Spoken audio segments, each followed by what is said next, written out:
Merhaba sevgili izleyenler, TV 2020 ekranlarında gündem özel programında Diyalog Medya Grubu Genel Yayın Yönetmeni Sayın Reşat Akar'la birlikte sizlerleyiz. Evet, bugün ilk konumuz Kuzey Kıbrıs'ta suç patlaması nedeniyle yeni ve eski cezaevlerinin dolup taşması sonrasında ülkeden ihraç edilmeyi bekleyen ve bir öğrenci yurduna yerleştirilen Afrikalıların sayısı 100'e yükseldi. Demirhan'daki Yıldız Öğrenci Yurdu'na yerleştirilen Afrikalılarla ilgili görüntüleri ilk kez Gündem Özel'de izleyeceksiniz. Öte yandan Gazi Mausa'da gerçekleştirilen Gökkuşağı operasyonunda 420 gram uyuşturucuyla yakalanan Nijeryalı şahıs polis tarafından sorgulanıyor. Polis uyuşturucu trafiğini kimlerin yönettiğini ortaya çıkarmaya çalışıyor. Konuşacağız. İkinci konumuz son günlerde dövizdeki yükseliş nedeniyle hemen hemen her türlü tüketim maddesine zam gelmeye başladı. Bugün somon ekmek fiyatı da 10 liradan 12 liraya yükseldi. Özellikle kalabalık aileler bu durumdan şikayetçi. Röportajlarımız var. Onları sizlerle paylaşacağız. Dövizdeki yükseliş ve özellikle ev kiralarına etkisi ve alınabilecek önlemler konusunda Maliye Eski Bakanı Birikim Özgür'le telefon bağlantısı yapacağız.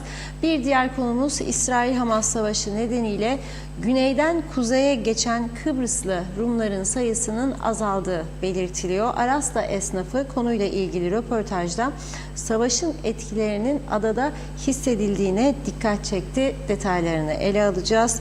Evet, sonrasında Kuzey Kıbrıs'ta son bir hafta içinde meydana gelen 73 trafik kazasında 29 kişinin yaralandığı açıklandı. Polise göre suçların ilk sırasında yine sürat yer alıyor ve son olarak da Türkiye Cumhurbaşkanı Recep Tayyip Erdoğan'ın açıklamalarına yer vereceğiz. Dünkü Bakanlar Kurulu toplantısı sonrasında Kıbrıs konusunda önemli açıklamalarda bulundu. Adil ve kalıcı bir çözüm iradesinin muhafaza edildiğini söyledi. Ayrıntılarını yine ele alacağız. Evet, buyurun Reşat Bey. Evet, herkese hayırlı günler dileyerek başlayalım. Evet, ülkemizde nüfus arttıkça suçların da artması doğaldır diyebilir herkes ama bizim yani artık kontrolden çıktı diyebileceğimiz bir noktaya gelmiştir. Özellikle uyuşturucu suçlarındaki patlama polis bayağı zorlanıyor. Bir kısmını ortaya çıkarsa da önemli bir kısmını özellikle de patronları ortaya çıkaramıyor. Tabii sayıları gittikçe artan yabancılar ve ülke öğrenci vizesiyle gelip veya okuma niyetiyle geldiğini söyleyip geçici vize alan, ondan sonra okula hiç gitmeyen binlerce insan var bu ülkede ve bu binlerce insanın nerede ne iş yaptığını kimse bilmiyor. Zaman zaman polis gerçekleştirdiği operasyonlarda çoğu da ihbar üzerine oluyor. Bir takım suçluları yakalıyor, sonra mahkemeye çıkarıyor. Mahkemenin verdiği karar doğrultusunda durum ilerliyor. Şimdi Kuzey Kıbrıs Türk Cumhuriyeti'nin geçtiğimiz yıla kadar bir cezaevi vardı ve bu cezaevinin kapasitesi 500 civarındaydı. Ondan sonra 660-680 kapasiteli yeni bir cezaevi yapıldı ve bu cezaevinin açılması yıllar aldı. Gecikti. Sonunda açıldı. Fakat eski cezaevi kapatılacağı söylendiği halde kapatılamadı. Çünkü 660 kişilik yeni cezaevi kapasitesinin çok üzerinde mahkum ve tutuklu gönderilince oraya mecburen eski cezaevi de devreye sokuldu yeniden. İki cezaevinde şu anda mahkum ve tutuklu sayısı 1100 civarında. Yine kapasitenin üzerinde. Bu defa ne oldu? Herhangi bir suç işlemediği halde polis denetimlerinde ülkede kaçak yaşadığı ortaya çıkarılan Afrikalılar bir öğrenci yurduna yerleştirildi. Öğrenci yurdu demir parmaklıklarla kaplandı ve o demir parmaklıklarla kaplanan öğrenci yurdunun içerisine önce 70 Afrikalı yerleştirildi. bugün itibariyle emin bir kaynaktan doğrulattığımız bilgilere göre 100'e ulaşmış durumda. Ve şimdi görüyorsunuz Abdullah Su İçmez'in görüntüleri ekranda. Demirhan bölgesindeki Yıldız Öğrenci Yurdu'nu ekranlarınıza getiriyoruz ve çamaşır sermekte olan içerideki tutuklulardan veyahut da gözaltında olan Afrikalılardan görüntüler ekranlarda. Şimdi bu öğrenci yurdu içerisinde bina dışında arkadaşımız dolaştı. Bina dışında polis görmedi. Büyük bir olasılıkla her katta içeride, bina içinde görev yapan polisleri vardır. Tabii balkondan atlayıp kaçmasınlar diye gördüğünüz gibi biraz zoom yapabilirsek demir parmaklıklar şimdi daha iyi görünüyor. Kaçamasınlar diye böyle bir güvenlik önlemi almış. Tabii o öğrenci yurduna ne kadar para ödendiğini bilmiyoruz. Bunu şeffaf bir yönetim varsa İçişleri Bakanlığı veya Maliye Bakanlığı açıklayacaktır diye düşünüyorum. Açıklamak durumundadırlar aslında.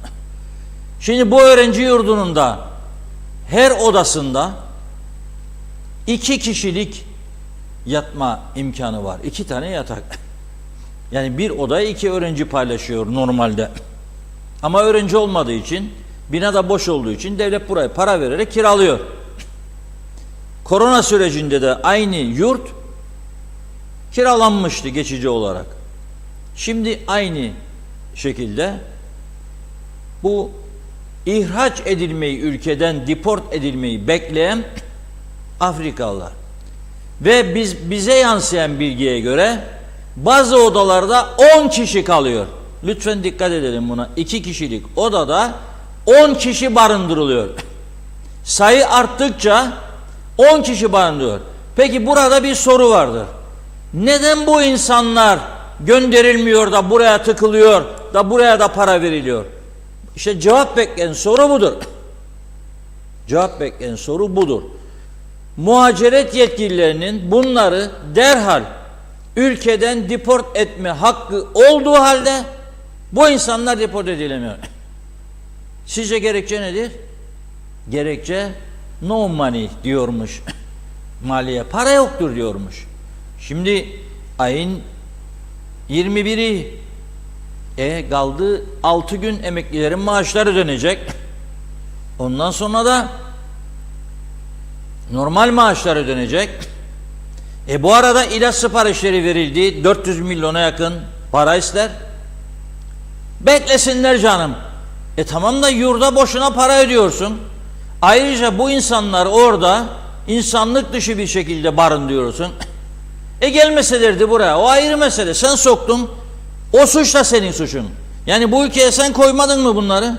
Koyduysan bunun suçu da senindir. Benim değil. Afrikalı'nın da değil. Koymayaydın başlangıçta. Koyduğun gibi de geri göndermesini bilmen lazım.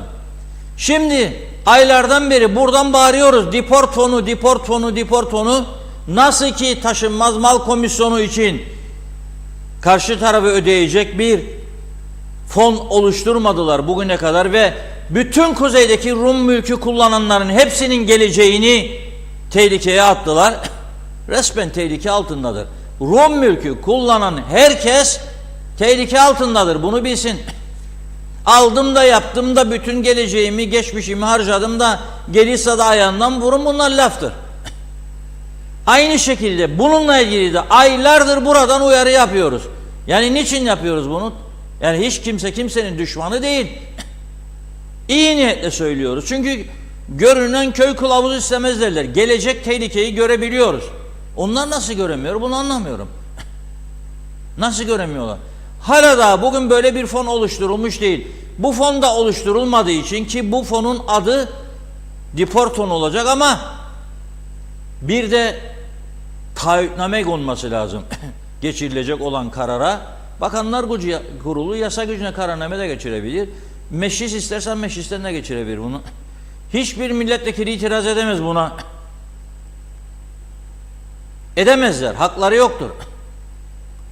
Altına da bir taahhüt bağlarsınız. Bu fona dokunan ömür boyu hapislik cezasıyla çarptırılır. Bitti. Maliye Bakanı da rahat eder. Al fondan da ver de idare edelim de bizim köyün yollarında seçim vardır falan yapamazlar kimse. Yapamayacak.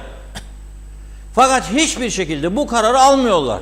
Şimdi iddia ediyorum orada 6 ile 10 kişi kalıyor. Her odada. 2 kişilik odada üst üste. Bana anlattıklarına göre inanılmaz derecede mikrop yuvası oralar. Korkunç bir tehlike var. Ve kimse bunun üstünden gelmiyor arkadaş. Kimse bunun üstüne gitmiyor. Bu insanlar orada korkunç bir vaziyette yaşatılıyor, tutuluyor. Ve uçaklara bilet parası verecek bilet parası yokmuş. Şimdi 100 kişi oldu burada bugün itibariyle. Polis de sancılı bu konuda. Yani bunlar yarın kapıları kırar da polisi saldırırsa üzerine ne olacak? Onu söyleyin. Polis ateş açıp öldürecek mi bunlar? Ne olacak? Yani yangının üzerine benzinle gitmek demektir bu. Yangının üstüne gidiyor benzinle bizim yetkililerimiz. 100 kişi 1000 dolardan bilet kesseniz siz bunlara 100.000 dolar eder. 100.000 dolar eder. Yahu bir cumhuriyet pastasını kesmek için Cumhurbaşkanımız kalabalık bir heyetle birlikte bir haftadır Londra'da ya. Cumhuriyet pastası kesilecekmiş orada da diye. Yapmayın Allah aşkına. Yani Cumhuriyet Meclisi'nin arabaları arada bir bozulurmuş diye 6 milyon bütçe hazırlıyorsunuz. Türkiye'nin Kıbrıs'a yapacağı yardımlardan 6 milyon. Bunları bu ülkeye sokan sizlersiniz. Bu ülkede tutmakta olan da sizlersiniz ısrarla. Arada bir fon kurmadığınız için şimdi de para yoktur diyorsunuz ama bu taraftan yurda kaç para ödediğiniz de meçhul. Merak ediyorum kaç para ödüyorsunuz o yurtlara? Ve cezaevi gibi demir korkuluklar koyuyorsunuz. O da masraf. Yetmez. Bir de bunu koyuyorsunuz üzerine. Ha bir de tutuklanmayan veya ihbar üzerine polis baskın yaparak tutukladıkları var. Şimdi bu ülkede o kadar çok suç patlaması vardır ki polisin bunların üstesinden gelmesi artık zordur. Açık ve net olalım. Polis sayısı bu kadar çok olayın üstesinden gelmeye engellidir. Bakın bazı davalar 3 yılda 4 yılda mahkemenin gündemine geliyor. Neden? Çünkü polis soruşturmasını tamamlayamıyor. Soruşturmayı genişletmesi lazım, yapamıyor. Şimdi mesela Gazi Mauso'da bir operasyon gerçekleştirildi geçen gün. Adına da bunun gökkuşağı operasyonu derler. Bir baskında 420 gram uyuşturucu ele geçirdi polis. Nijeryalı Opribo Mikel Davis başrolde. Şimdi bu kız arkadaşıyla beraber tutuklanıyor. Ve polis sorguluyor kendisini. Diyor ki satış yapıyorsun sen. Ekranda gördüğünüz şahıs. Çünkü para da buluyor. Değişik değişik. Euro buluyor. TL buluyor. Ve sattığını itiraf ediyor. Peki diyor sen bu uyuşturucuyu nereden alıyorsun? Nereden? Atıyor işte birisi bana getirdi yola attı ben yoldan aldım falan filan. Polis neticeye gidemiyor. Neticeye gidebilmek için tutukluluk emri aldığı şahıs hakkında bir daha tutukluluk istiyor mahkemeden. 2 gerekirse 3. Bunlar beklediliyor hüşrede. Bekledildikten sonra eğer polis daha detaylı bilgi alırsa ne yapıyor? Diyor ki mahkeme aldım bilgileri. Ülkeden kaçma ihtimali de olduğu için tutuklu yargılanmasını Yüce Mahkememizden talep ediyorum. Yüce Mahkemede 15 gün, 20 gün, 1 ay hızlandı mahkemeler bu konularda. Devlete yardımcı olmaya çalışıyor mahkemeler. Bir an önce gönderilsinler diye. Fakat mahkeme bunları yargıladığında mecburen hapislik cezası verecek. Çünkü uyuşturucu var. Ötekiler deport olduğu için onlara yoktur böyle bir şey. Deport edilecek olanları suçüstü yakalamadığı için mahkemeye çıkarılması gerekmiyor. Muhaceret, polis bu işi İçişleri Bakanlığı'ndan da onay alarak yapma yetkisindedir. Onları bile göndermiyorlar. Bunlar şimdi bir de cezaevine girecek. Cezaevi zaten dolmuş, patlamış vaziyette. Sen bunun üzerine her gün 3, 5, 10 kişi daha ekliyorsun. Sonucu ne olacak bu işin? Bir cezaevi daha mı yapacaksınız? Ne olacak? Bu konu o kadar çok önemlidir ki meclis içerisindeki muhalefeti de göreve davet ediyorum. Bu konu o kadar ciddidir ki ve o kadar tehlikeli boyutlara ulaşmıştır ki ne yapalım, hükümetin suçudur. Bunlar yaşandıkça hükümet partileri, iktidar partileri halk desteğini kaybediyor. Yakında biz bundan dolayı iktidara gelirik falan diye düşünmeyin sakın. Sizler de bizler de bütün halk resmen tehlike altındadır. Bu adam bunu kaldırmaz. Kaldırmaz. İşte size görüntüleri getirdim biraz önce. Önemlidir kaynağımız ve o ihbar üzerine biz oraya adam gönderdik ve bu Demirhan'daki Yıldız Öğrenci Yurdu'nda vaziyet şu anda budur. Demir parmaklıklarla kapatılmıştır pencereler, kapıların önünde polisler vardır ve polis, düşünün siz, sayı arttıkça polisin sayısı da artacak orada. Ne kadar adam bulacak da eleştirecek polis buralara. Bu konu son derece önemlidir. Umarım bugün bu uyarılardan da sonra Yüce Meclis artık toplanır. Çünkü şimdi komiteler görüşürmüş, bütçeyi 2024. Onu ara vermesinler diye, geçsinmiş diye. O 2 günlük dediydim demediydim birleşimlerinde yapmıyorlar. Tam bir rahatlık var yani. Bu komitede olmayanlar nerede sabah orada akşam gezin tozun, panayırlar, festivaller tamamdır. Ama olmaz. Ülkenin gidişatı iyi değildir. Biz buradan uyarı görevimizi yerine getirmeye çalışıyoruz. Buyurun Funda Hanım. Evet, mesajlarımıza başlayalım. Çok teşekkür ediyoruz her zamanki gibi ilginize. Evet, ilk Şenol Tatlıcıoğlu selamlar, iyi yayınlar yazdı. Mehmet Uluçaylı da sağlıklı günler, kolay gelsin diyor. Celal Harun Akdeniz Köyü'nden Mustafa Aşık'ın mesajı. İyi akşamlar arkadaşlar. Ne güzeldir bir akşam üstü gün batarken yüreği sevgi dolu Silifke Taşucu'ndan bir dosttan gelen sıcacık iyi akşamlar dileği. Ne güzel demiş, kendine olanı olmayanlarla paylaşmasını bilmek. Ne güzel Yaradan'ın yarattığı her şeyi karşılıksız, beklentisiz sevebilmek. Ne güzel eskiden kalma bir şarkıyı dinlerken tebessümle eskilere dalıp gitmek. Akşamınız mutlu, kalbiniz huzur dolu olsun. İyi akşamlar diledi. Mehmet Uluçaylı, niye bu Afrika kökenli suçluları hapse koyup besliyoruz? Anında niye geri göndermiyoruz diyor. İsmet Özel, hem kira hem elektrik hem su hem yemek. Fikret İpekçioğlu, otel var, üstünden para yiyenlere de var demiş para. Mehmet Uluçaylı, Afrikalı suçluları beslemeye para var, gemiye koyup yollamaya mı para yok diyor. Hüseyin Boşnak Londra'dan selamlar demiş. Mehmet Şenler de kolay gelsin dedi. Hanife Dursunlar da iyi yayınlar diliyor. Kemal Osman Ceyhan'la her gün batmış ve yok oluş haberleri, zam fırtınası son sürat.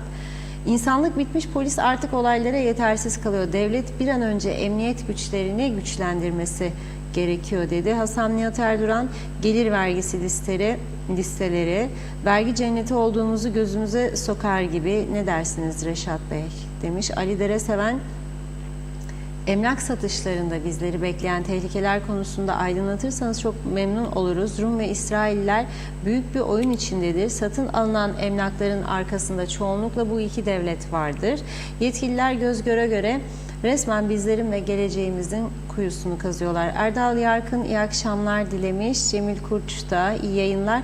Azerbaycan'a o kadar kalabalık gideceklerine bu kaçakları yollasalar ülkelerine bunlardan hiçbir şey olmaz demiş. Hitap edin Yüce Meclis'e. Zeliha Adaman iyi yayınlar diliyor. Mehmet Bata'da. Celal Harun, Şifa Harun'un mesajı. Evet. Ne demiş? Hayat bir çiçek gibi açıp sonra solarken ne yazık ki zaman su gibi akıp gider ve o acılı gün geldiğinde üzüntüler hakim olur. Ölüm bir son değil, başlangıçtır. Ölen aramızdan yok olur ama maneviyatta asla yok olmaz. Allah sevdiği kullarını yanına alırmış. Merhume Ayşe Oğuz'un mekanı cennet olsun. Allah'ım tüm sevenlerine sabırlar versin demiş. Başınız sağ olsun. Evet, merhumeye Allah'tan rahmet, yakınları, sevenlerine sabır versin. Çok değerli yeğenim ablam Ayşe Oğuz dün sabaha karşı Hakk'ın rahmetine kavuşmuştur diyor. Evet, Barış Erdoğan, üretici harnut parası beklerken biri Londra'da gezer, biri Hatay'da, bu kadar olur mu diyor. Sanki ülkede her şey dört dörtlük, yazıklar olsun yazmış. Mehmet Uluçaylı, suçluları koymak için yurt kiralanıyor ama öğrencilerin öğleden sonra okulda beslenmeleri için herhangi bir yardım yapılmıyor. Afrikalılar bu kadar mı değerlidir dedi. Evet, bu kadar mı değerli demiş ki boş yere 3 öğün günde besliyoruz. Alper Ali Güllü her zaman Diyalog TV 2020 doğru kanal, doğru haberler. Zeki Özgür Kanlılar, Allah'ın bahşettiği nefesi boşa harcamayın. Bu ülkede hiçbir şey kanununa göre işlemiyor. Her şey para üzerinden dönüyor. Sistem bunun üzerine işliyor yazmış. Fikret İpekçioğlu, bu hükümetin suyu bitmiştir. Evet, resmen nereden para yürütecekler onların hesaplarını yapıyor Yüce Meclisimiz. Barış Erdoğan, her gün zam nedir bu? İnsanları bezdirdiler, yazıklar olsun. Bu gibi yöntemlere bu kadar beceriksizlik, bu kadar diyor, olmaz. Hüseyin Kani, ne söylerseniz hep doğrusunuz, dilinize sağlık yazmış. Çağatay Dolunay, Allah'ın günü uyuşturucu tutuklamaları oluyor. Önemli olan elebaşlarını yakalayıp tutuklamak, kökünü kazımak. Musa Su İçmez, Reşat Bey, Afrika kökenli öğrenci adı altında her tarafta varlar. Enteresan olan, belediyelerin temizlik işlerinin de onlar tarafından yapılıyor. Geçen gün benzin almaya uğradım. Zorla arabama girmeye çalışmış. Almadım. Böyle durumlar yaşıyoruz. Sokaklar tehlikeli, saygılar dedi. Hakan 3 Ok'ta, ülkemizde 1 milyondan fazla vatandaş var. Marketten alışveriş yapıyor. 150 lira, 22 lira KDV ödeniyor. Vergi marketlere ödeniyor. Konuyu nasıl değerlendiriyorsunuz dedi. Bir iki mesaj daha okuyup ara verelim. Gülcan Dem yazmış. Nijeryalıların altındaki arabalara bakın. Bunların arkasında kimler var? Hasan Nihat Erduran, Salih Miroğlu yıl dönümü, Allah rahmet eylesin diyelim. Evet, Nazime Nalbant'ı da okuyup ara verelim. İyi yayınlar dilemiş. Soğuk Londra'dan selamlar herkese. Aydınlık, ferah olsun diyor. Huzur olsun. Hepinize kolay gelsin. Severek izliyorum. Çok çok teşekkür ediyoruz. Devam edeceğiz yine. Buyurun. Evet, devam edeceğiz tabii mesajlara. Fakat bu konu gerçekten son derece önemli bir konudur. Nasıl siyasilerin bu kadar rahat olduklarını ben anlamakta zorlanıyorum. Yani bir vatandaş olarak gerçekten anlamakta zorlanıyorum. Güney Kıbrıs'ta bir süre önce maskeli kişiler, ırkçı saldırganlar Suriyeli mültecilerin üzerine yürüdü. Onların iş yerlerini kırdılar, döktüler. Büyük olaylar yaşandı.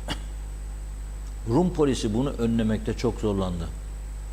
Allah korusun, biz nasıl önleyeceğiz bunu düşünüyor muyuz? Yani biz bunu nasıl önleyeceğiz? Yani burada güneydeki Suriyeli mültecilerden çok daha fazla kaçak Afrikalı vardır. Çok daha fazla. Bu kadar insanın bir araya gelip bir takım yasa dışı hareketler başlattığını düşünün. Ne olacak bu iş? Nasıl çıkılacak bu işin içerisine?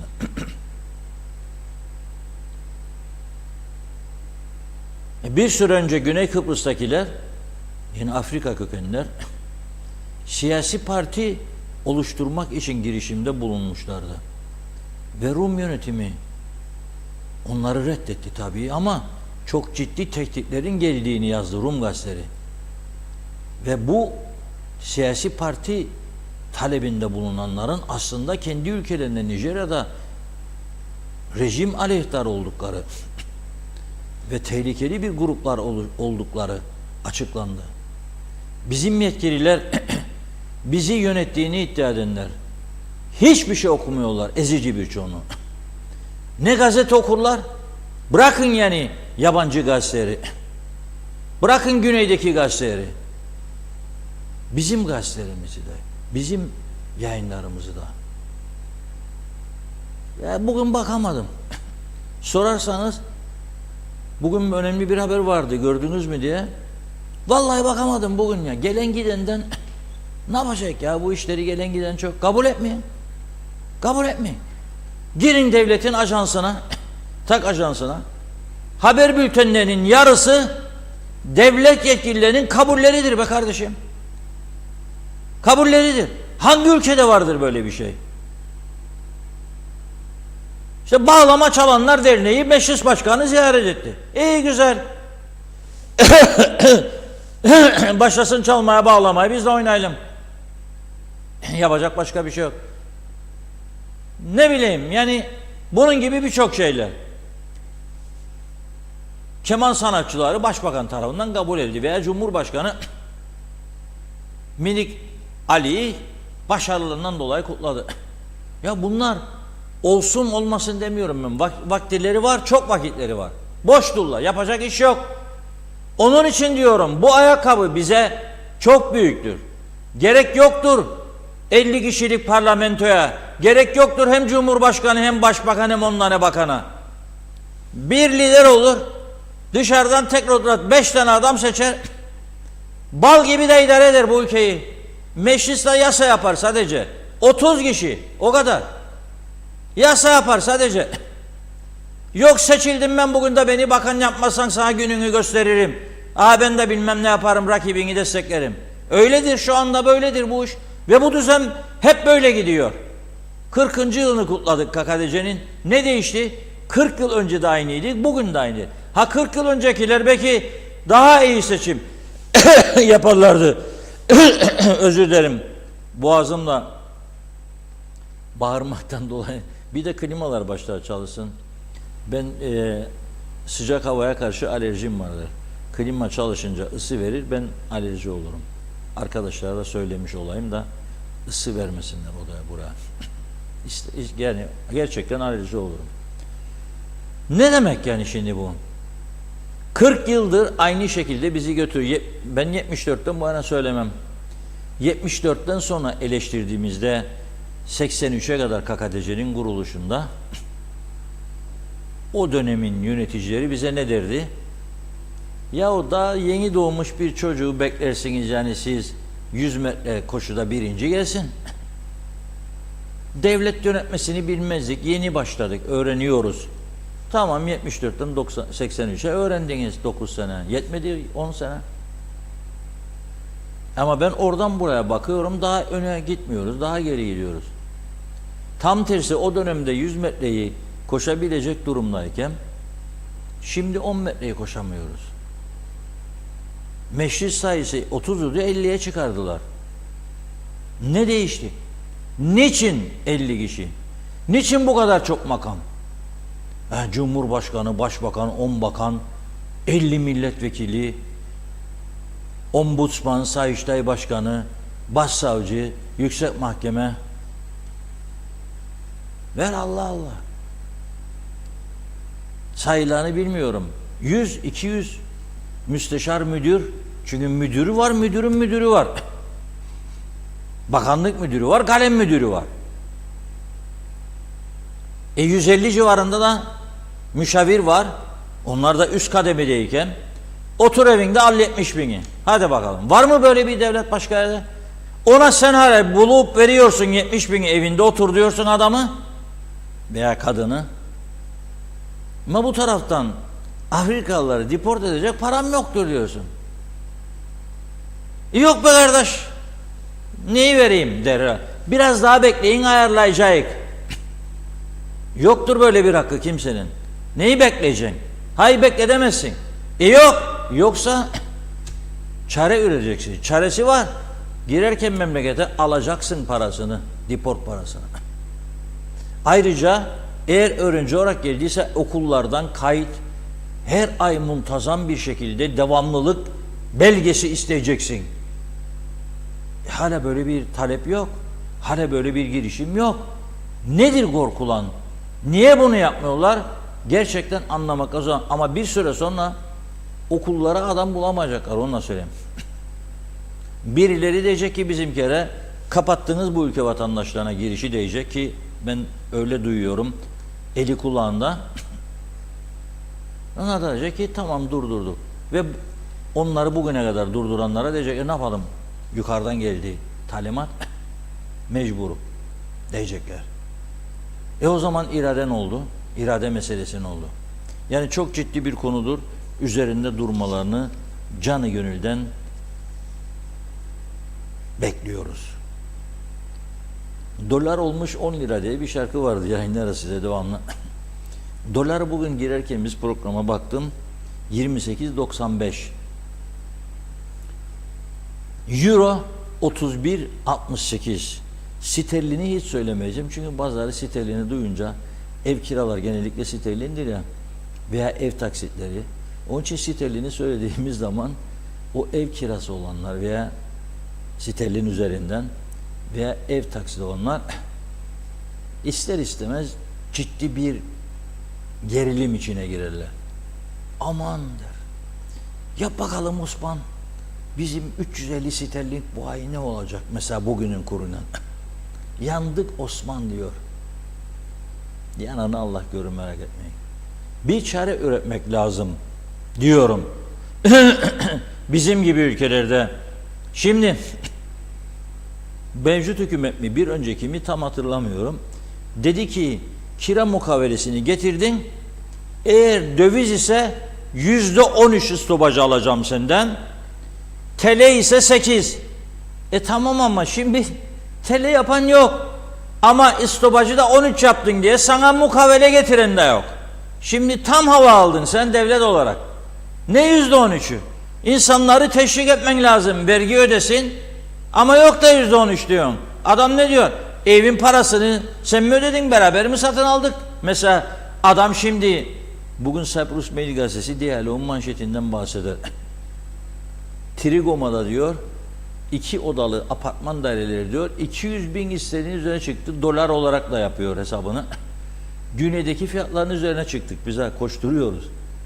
Çılgınlık var her alanda. Her alanda çılgınlık var. 230 bin euro galiba eder ya da 32 bin. Cyprus Mail Diyalog'a atıfta bulunarak bugün veriyor haberi. Kudret Bey dün bağlanmıştı bizim programımıza. Onun söylediklerini de veriyorlar bugün. Bu fiyatlara yetişip de bundan sonra ev almak mümkün değil. Ama diyelim ki iskele parlayan yıldız olarak adlandırılıyor. Başka bir yerden ucuza bir yer buldunuz. 100 bin sterlin. Bu 100 bin sterlinin 13 bin sterlini ne? KKTC Maliye Bakanı mı ödüyor ki kiraya verdim de %13 istesin benden? Makul bir seviyeye indirmesi lazım bunu. Ve indirdikten sonra da demesi lazım. Bütün üniversitelere ve bütün çalışma izni çıkaran kurum ve kuruluşlara ve bakanlıklara size geldi mi çalışma iznini yenileyecek, kira mukavelesini isteyeceksiniz. Fotokopisini alıp bunu Maliye Bakanlığı'na göndereceksiniz. Maliye Bakanı derhal vergi soruşturması başlatacak. Efendim siz öğrenci misiniz? Nerede kalıyorsunuz ya? Bir arkadaşın evinde olmaz. Kira mukavelesi. Kira mukavelesi. Onun için ben daha açık bir şekilde uyarayım hükümeti.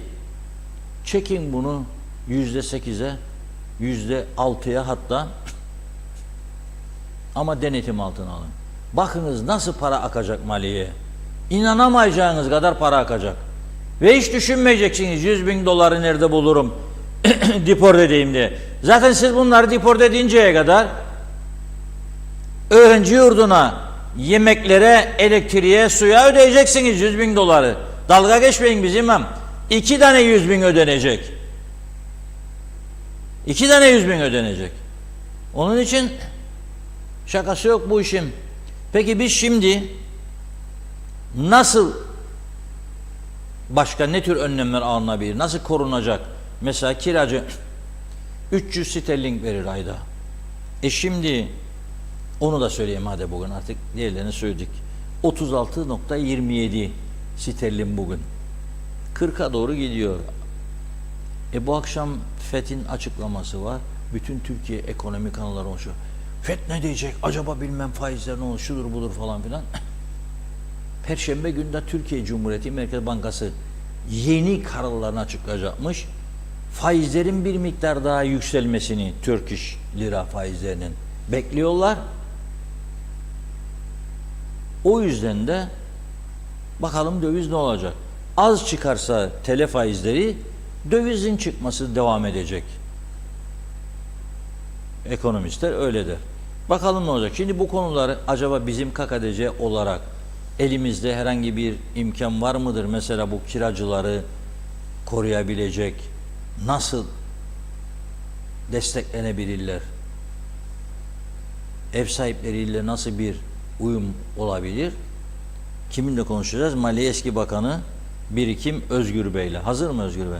Cevap vermiyor şu anda galiba. Bilmiyormuş ama arıyor arkadaşlarımız.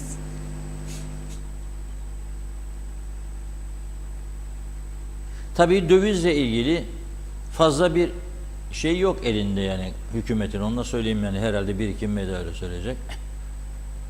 Yani kur sabitlemesi yapabileceğini sanmıyorum. Ama belki işte stopajları düşerek %13'ten aşağıya ev sahiplerini bir miktar rahatladıysa ev sahipleri de ona göre kuru belki bir süre için sabitler kiracısına. Çünkü bakar karşısındaki adamın ya 15.800 asgari ücret 16.000 değilim. 2 kişi de çalışsa karı koca 16 32. Şimdi sen 300 istelin 36 27'den çarparsan zaten bu adam birinin maaş gitti ev kirası. Ötekinin maaşından nasıl geçinecek? Yani hele bugün bir somon ekmek olmuş 10'dan 12 TL. Ekmek bugün 10'dan 12'ye çıkmış. Bütün fiyatlarda yükselme var. Yani marketlerde bugün ciddi yükseliş var. Hazır mıyız? Çekmiyor galiba telefonu Birikim Bey'in. Evet, biz devam edelim. Şimdi bugün uyandık, yeni zam haberi. Ekmek 10'dan 12, somon ekmek. Tabii bu 2 lira ne olacak falan diyebilir bazıları. Ama çok nüfusu aileler var. 6 kişi, 8 kişi. Bir de dar ve sabit gelirli insanlar genellikle karnını neyle doyurur? Ekmekle doyurur. Ekmekle. 3-5 tane zeytin, bir de ekmek, yanında bir iki dilim domates, vur yumruğu soğana, tamam. Ama bu tabii bir aile için önemli. Günde bir aile 5 ekmek tüketirse 2 liradan zam 10 lira. Çarp 30'da 300 lira daha bindi demektir ailenin sırtına. İşte bu konuyu vatandaşlarla konuştu arkadaşımız Ömer Kadiroğlu. Bakalım vatandaşlar ekmek zammı için ne diyorlar? Ekmek zamlanarak 12 TL'ye yükseldi. Nasıl değerlendiriyorsunuz? Şimdi devletimiz gelip kontrol etmezse yerinde zabıtalarımız her zaman yükselir. Bir halkımız şey yapmazsa, ayaklanmazsa her şey yükselir. Benzine de, ekmeğe de her şeye zam gelir. Gelme mi? Gelir. Bunun önüne nasıl geçecek? Ne söyleyeyim daha? Elektrik, su, her şey. Bunların önüne geçilmezse bu dünya, bu memleket batmaya gider. Kaç ekmek tüketirsiniz günde? Ben normalde almam. Ben kendim evde yaparım. Evde yaptığım için bugün çocuk sandviç istediği için alırım. Ben normalde almam. Ben kendim yaparım. Fırınım da var, her şeyim var. Muhtaç olursan böyle markete böyle olur. Biz gerçi yuvarlak ekmek kullanıyoruz ama genelde sandviç için veya başka şeyler için almış oluyoruz yani. Peki tükettiğiniz ekmeğin kalitesini nasıl değerlendiriyorsunuz? Genelde aldığımız yerler belli marketlerden veya fırınlardan alıyoruz ama tabii ki denetleyecek olanlar belediyeler ve sağlık ekipleridir. Tabii ki toplumun her kesimini etkiler. Yani tutun ki yan ürün, yani yan şirketler olaraktan geçim sağlayan diyeyim sandviççilerinden diğer fast foodçulara kadar yansıyacak bu. Tabii ki topluma da yansıyacak dolayısıyla. Her alana yansıyacak tabii. İnşallah bir çare bulurlar yani bu zamlara. Çünkü her kesim etkileniyor. Tabii ki yani inanç olmazsa hiçbir şey olmaz zaten. Vallahi ne diyeceğimi bilmiyorum ki. Her gün zam üstüne zam, zam üstüne zam. Ama işçiye gelince maalesef ses yok. Yani işçi halini görmeleri lazım. Yani bir beklentimiz denetleme yok. Yani burada başka fiyat, o bir tarafta başka fiyat. Ne olduğu belli değil yani piyasanın. Somun ekmek 12 TL. Evet. Nasıl değerlendirirsiniz bakalım? Çok pahalıdır baksana. Burada 6,5-6,45'tir. Yani insanlar yemeyecek duruma geldi bu asgari ücrete göre. Yani çok perişan durum. Evet, kaç ekmek tüketirsiniz günde? Vallahi 10 ekmek tüketiyoruz çünkü 5 tane çocuk var. 10 ekmek olduğuna 120 lira. Yani Ama burada diyorsunuz gene ucuz. yani dışarıya göre. yarı fiyatına en azından. Evet. Çok kötü etkiledi. Yani 2 katına baktığınız zaman yani yarı yarıya fark var. Ya bu da zaten hani bir asgari ücretten geçinen bir insana çok büyük bir şeydi. Ekmeğin yani aylığa vurduğunuzda 30 günde yani kaç ekmek yapıyor? Bayağı bir şey yapıyor, etkiliyor yani. Vallahi vatandaşı düşünmeleri lazım. Yani ne desek boş. Yani asgari ücret belli, fiyatlar belli. Hepsi 2-3 katına çıktı. İnsanlar geçinemiyor. Yani çok zor durumda. Ya ucuz ekmek burada 6.40. Burada ucuz. Ben Girne'den geliyorum. Buraya ekmek almaya. Yo geçiyordum. Özellikle geldim, uğradım. Aldım ama zamlar almış başını gidiyor. Her marketinki ayrı ayrı. Bir markette 5 ise öbür markette 25. Öbür markette 25 ise öbür markette 50. Yani şey yoktur yani. Terazi yoktur. Anladın? Peki ekmeğe yapılan bu zam aile bütçenizi nasıl etkiliyor? 4 tane çocuk var. Ben artı mesai yapıyorum. Şirocuyum. Artı mesai yapıyorum. Da onların boğazını doyurayım diye. Kaç ekmek tüketirsiniz günde? 5, 6 daha fazla da gidiyor bazen. 6 ekmek. 6 zaten o çocukların sütleri, mütleri var, bilmem neleri var. Ha! Çok iyi, çok ucuz. İnşallah 22 olur. Neden? Bu millete az, müstahak. Nedenini anlatmaya gelirsek sabaha kadar, akşama kadar konuşuruz ya. Normal, ben istiyorum 22 olsun. Bana çok ucuz geliyor bu kilo. Günde kaç ekmek tüketirsiniz? Alamayacak duruma gelelim ki ne? O zaman millet bilsin kimin ne olduğunu, ses çıkartsın. Biz ses çıkartmadıkça 32 de olur, 42 de olur, 52 de olur. Kaç ekmek tüketirsiniz günde? Bana 4 tane oldu bir. 4 tane şu anda evde tek olduğum için. Normalde. Normalde günde 10 ekmek tüketiyoruz.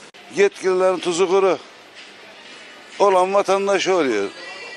Onlar da bizim gibi bulamazsalar o zaman iş değişir. Ama onların bir tarafı yağda bir tarafı balda. Onun için fazla yani şeye gerek yok. Ya her şey açıkça meydanda. Somun ekmeğe zam geldi ve 12 TL oldu. Nasıl değerlendirirsiniz? Nasıl değerlendirin? Fakirin yediği bir ekmek o da elimize geçmiyor artık. Ne diyebiliriz ki Günde başka? kaç ekmek tüketirsiniz? Normalde biz 2. Ama misafir geleceği için o kadar alıyoruz. Nasıl yani 2 ekmek alıyorduk daha önce 10 liraya veya 4 lira 8 liraya. Şimdi alıyoruz 2 ekmeği 20 liraya. Yani olumsuz etkiliyoruz yani. İstemiyoruz asgari ücrete zam da en azından şu market fiyatlarını biraz düşürsünler. Abi Allah sonumuzu hayır etsin. Gerçekten çok zor. Ben bazen düşünüyorum böyle. Yani kirada olanları düşünüyorum. Allah yardımcılar olsun. Yani günlük yediğimiz bir tüketimdir yani. Elimize de bir şey gelmiyor abi. Bir şey de yapamıyoruz. Her şeyi kabulleniyoruz. Allah razı olsun diyeyim. Kaç ekmek alırsınız günde? Şöyle söyleyeyim sana. Biz aslında 6-7 tane bir şey alıyorum ya günlük. Tek ekmekle bitmiyor bu yani. Ya bugün bir yağa baktım ben, kaymak. Yağa baktım abi 350-400 lira. 1 kilosu. Yani diyecek laf yok ya. Her şey yani meydanda her şey. Beklenti olarak yani onlar daha iyi bilirler. Ne bileyim şeyini indirimini yapsınlar, vergisini düşürsünler. Yani bir çare bulsunlar diye düşünüyorum. Çok çocukları olan, o asgari ücretle geçinen aileleri düşünüyor. Aç kalacaklar, aç. Yani açtırlar, aç kalacaklar. Ekmek çok yiyen bir toplumuz biz. Türk toplumu yemek yemez, ekmek yer. Yemeği yememesinin sebebi de fakirlikten. Yoktur ya alsın 1 kilo ette çoluk çocuk ya da 5 kilo et yesinler. Yani bir tabak kuru fasulye yapar, adam başı bir ekmek yerler çocuklar. Aç kalacak insanlar, düşünemiyorlar bunları. Asgari ücret kaç para? Ekmek 12 lira oldu. 12 liraya. Yani o milletvekilleri, bakanlar, biz oy verdik, seçtik. Bizim seçtiklerimiz, bizim toplumumuzda yaşamıyorlar onlar. Yani onlar bizden beraber böyle burada alışveriş yapıp, halkla bir değiller bu insanlar. Bunlar elit tabakalar. Bunlar şey gibi. O Fransa'da biri söylemişti ya, ekmek yok demiş. Kraliçe de demiş pasta yesinler ekmek yoksa. Yani ekmek pahalandıysa pasta yesinler diyor. Bizim bütün milletvekilleri meclisteki, o kutsal meclisteki bütün milletvekilleri pasta yesin diyenlerdendir. Halktan değildirler bence. Allah yardımcımız olsun hepimizin. Yani hadi biz emekli olduk, idare ediyoruz, yaşımızı aldık. Tabii bu gençler ne yapacak ya? Ya da sizler, şu röportaj yapan arkadaşlar, siz de maaş alıyorsunuz. Sizin de eviniz var, çoluğunuz var, çocuğunuz var, elektrik var, su var, kira var. İyi gün beklemiyor bizi, daha kötü günler bekliyor. Ama başımızda devlet yok.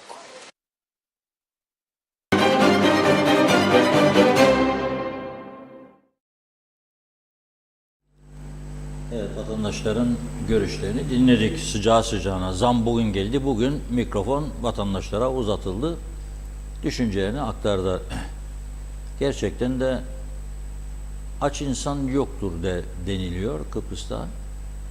Fakat ona doğru bir gidişat ben görüyorum.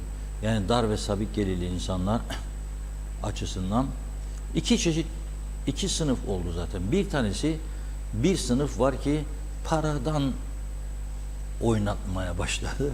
Fazlalık var, bir şey var.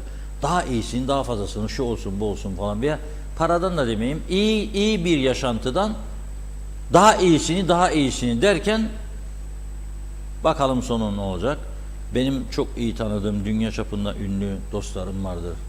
Biliyorum ne tür sıkıntılar yaşadık, ne darbeler yediler falan hayatlarında. Şimdi bir de vardır o dar ve sabit gelirli dediğimiz.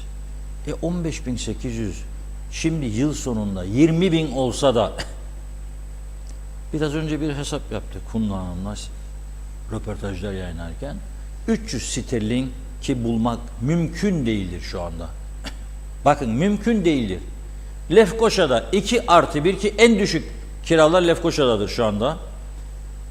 2+1 eskiden bizim yanımızda çalışmış, şu anda emlakçılık yapan arkadaşımız var. Ona soruyorum. 2+1 apartman dairesi 400 sterlin şöyle diyor. 6 aylık peşin alıyoruz diyor. Bir de acente komisyonu 1 ay. Yani 7 ay alıyorum diyor. 7 aylık kontrat yapıyorum. Bir fazla alıyorum. O benimdir diyor. 6 ayda peşin istemiyor. 7 ay. 400 liradan. Yani 6 ay oturacaksınız ama 7 çarpı 400 vereceksiniz. Ne eder? 2.800 istenir. Nasıl çıkacak bunun içinden? Mümkün değil. Evet, sanırım telefonumuz hazır mı? Telefon bağlantımız hazır. Birikim Bey hattımızda. Merhaba, hoş geldiniz yayınımıza. Merhabalar. Şükür kavuşturana diyelim. Dinliyordum sizi. Bağlantı bir türlü gerçekleşemedi. Evet. Hoş geldiniz Birikim Bey. Hoş bulduk, hoş bulduk. Çok sağ olun. Şimdi bu dövizde her gün bir yükselme yine başladı. Yeniden görüyoruz.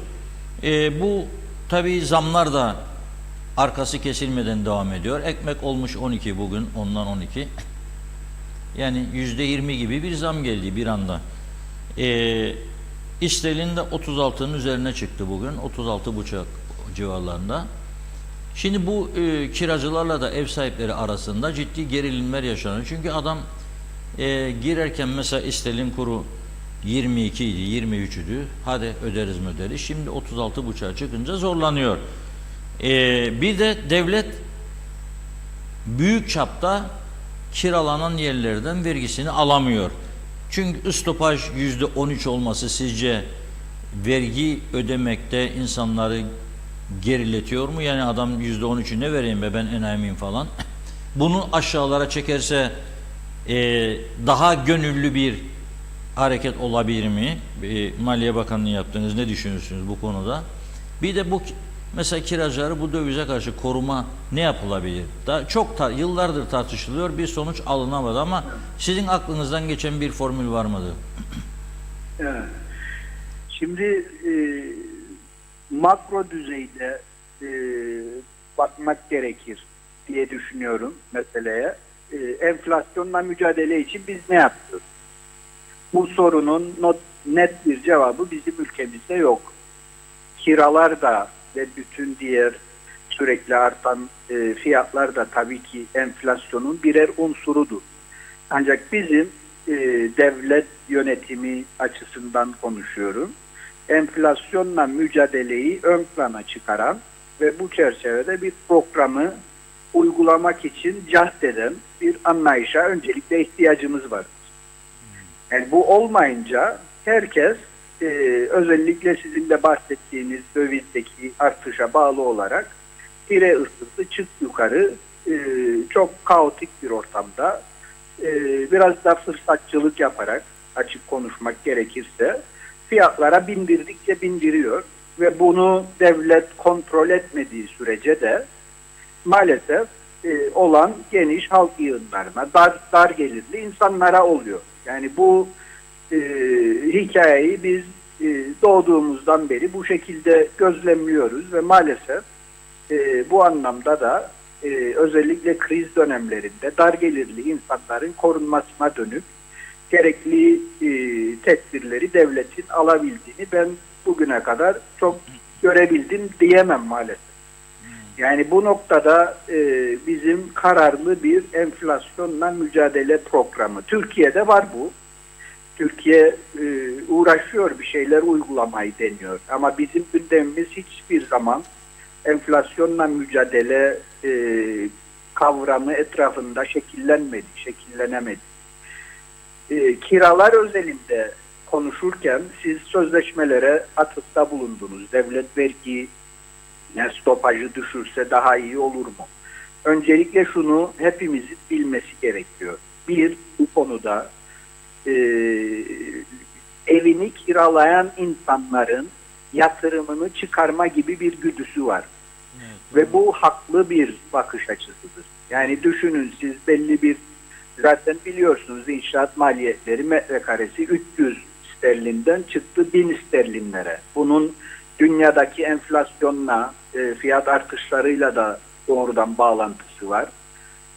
Ama bunun yanında maalesef örneğin yatırımını çıkardıktan sonra yatırımcıların atmosferden etkilenerek ve zaman zaman işte sözleşmeyi çok önemsemeyen kiracıların saflığını da kullanarak fiyatları absürt bir şekilde arttırabildiğini gözlemliyoruz.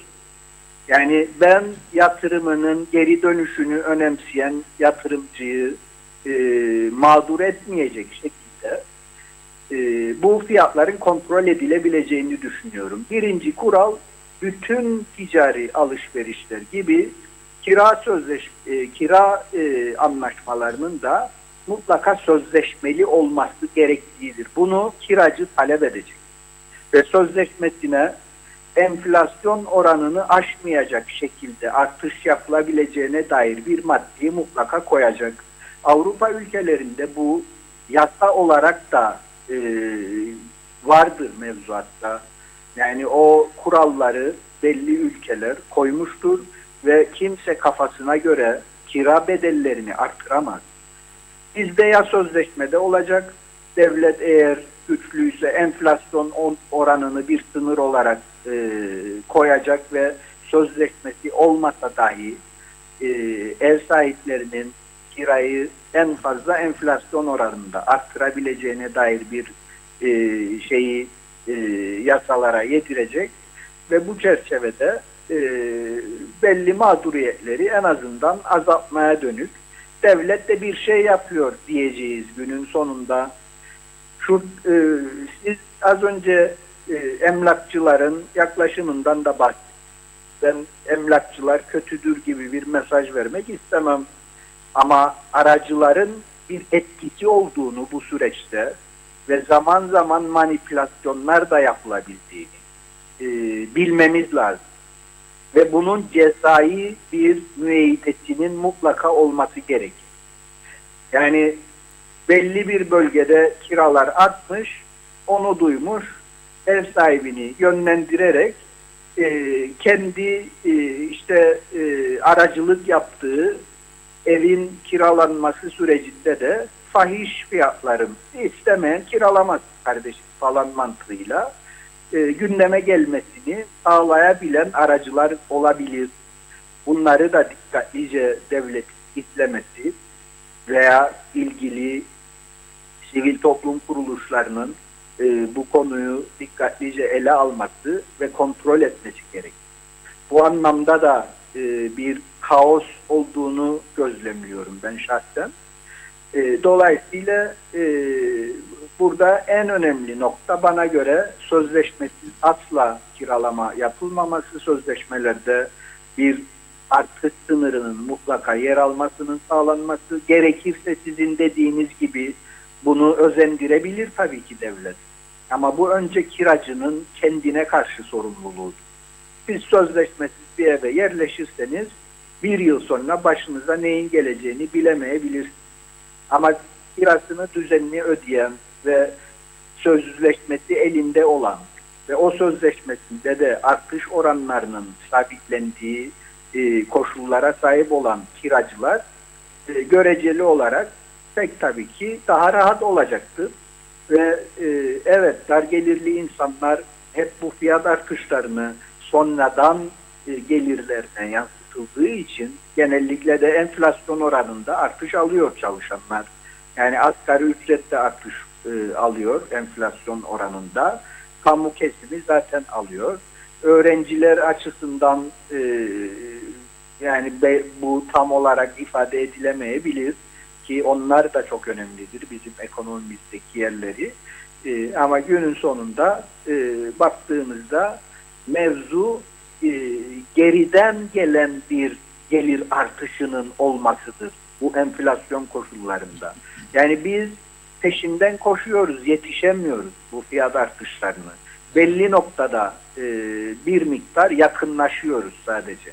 O nedenle tele sözleşme ama mutlaka sözleşme, aracılarla ilgili gerekli gözlemlerin yapılması ve eğer varsa olumsuz etkilerinin azaltılmasına dönük, manipülasyonların bir biçimde engellenmesine dönük devletin bir tavır koyması, belki de bir kamu kurumu kurarak bütün bu kiralama süreçlerinin yönetilmesine kadar devletin ağırlığını koyabileceğini ben düşünüyorum. Yani hep biz olumsuz yaklaşıyoruz. Yani döviz artıyor. Ne yapılabilir ki? Bu kaderimizdir gibi düşünüyoruz. Ama hayır, devlet güçlüdür. Devlet kesinlikle yatırımcıyı da mağdur etmeden, çünkü yani o geri dönüşü yatırımın çok kritik bir konudur. Yatırımlar durur ülkede.